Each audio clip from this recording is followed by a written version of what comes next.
ഉരുൾപൊട്ടൽ തകർത്ത ജീവിതങ്ങൾക്ക് കരുതലുമായി ഉയർന്ന വയനാട് ടൗൺഷിപ്പ്. ലോകത്തിന് തന്നെ മാതൃകയാകുന്ന ഈ വീടുകളുടെ സവിശേഷതകൾ എന്തൊക്കെയാണെന്ന് നോക്കിയാലോ. കൽപ്പറ്റയിലെ എൽസ്റ്റൺ എസ്റ്റേറ്റിൽ 64.47 ഹെക്ടർ സ്ഥലത്ത് ടൗൺഷിപ്പിൽ ആകെ 410 വീടുകളാണ് നിർമ്മിക്കുന്നത്. അതിൽ പൂർത്തിയായ 178 എണ്ണത്തിന്റെ താക്കോൽദാനം കഴിഞ്ഞ ദിവസം നടന്നു. ULCCക്കാണ് നിർമ്മാണ ചുമതല. ഒറ്റ നിലയിൽ പരിസ്ഥിതിക്ക് അനുയോജ്യമായതും കാലാവസ്ഥയെ പ്രതിരോധിക്കുന്നതും ഭാവിയിൽ രണ്ടാം നിലയ്ക്കുള്ള അടിത്തറ ശേഷിയുള്ളതുമായ ഓരോ വീടും 1000 ചതുരശ്ര അടി വിസ്തീർണത്തിൽ 7 സെന്റ് പ്ലോട്ടിലായാണ് നിർമ്മിച്ചിരിക്കുന്നത്. പ്രകൃതി ദുരന്തങ്ങളെ നേരിടാൻ RCC സാങ്കേതിക വിദ്യകൾ ഉപയോഗിച്ച് ആഴത്തിലുള്ള അടിത്തറകൾ ഉപയോഗിച്ചാണ് നിർമ്മാണം. Front sit out, living and dining area, 2 bedroom, 2 bathroom, 1 attached and 1 common, kitchen, work area, study space എന്നിവ ഇവിടെ അടങ്ങിയിട്ടുണ്ട്.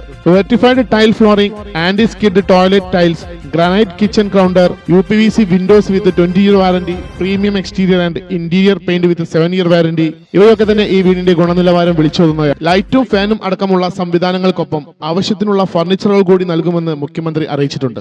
ഓരോ വീടുകളിലും സോളാർ പാനലുകളും സ്ഥാപിച്ചിട്ടുണ്ട്. ടൗൺഷിപ്പ് 8-10 വീടുകളുള്ള 35 ക്ലസ്റ്ററുകളായി ക്രമീകരിച്ചിരിക്കുന്നു. ഓരോന്നിനും പങ്കിട്ട ഹരിത മുറ്റങ്ങളുണ്ട്. 11.4 കിലോമീറ്റർ റോഡ് ശൃംഖല, ഭൂഗർഭ വൈദ്യുതി ശൃംഖല, ശാസ്ത്രീയമായ മാലിന്യ സംസ്കരണ സംവിധാനം, ജലവിതരണ സംവിധാനം എന്നിവയും ഈ ടൗൺഷിപ്പിന്റെ പ്രത്യേകതയാണ്. ചെറിയ നഗരം എന്ന ആശയത്തിൽ ഒരു ആരോഗ്യ കേന്ദ്രം, അംഗനവാടി, ലൈബ്രറി, കമ്മ്യൂണിറ്റി സെന്റർ, കളിസ്ഥലം, ഓപ്പൺ തിയേറ്റർ എന്നിവയും ഇതിൽ ഉൾപ്പെടുന്നു.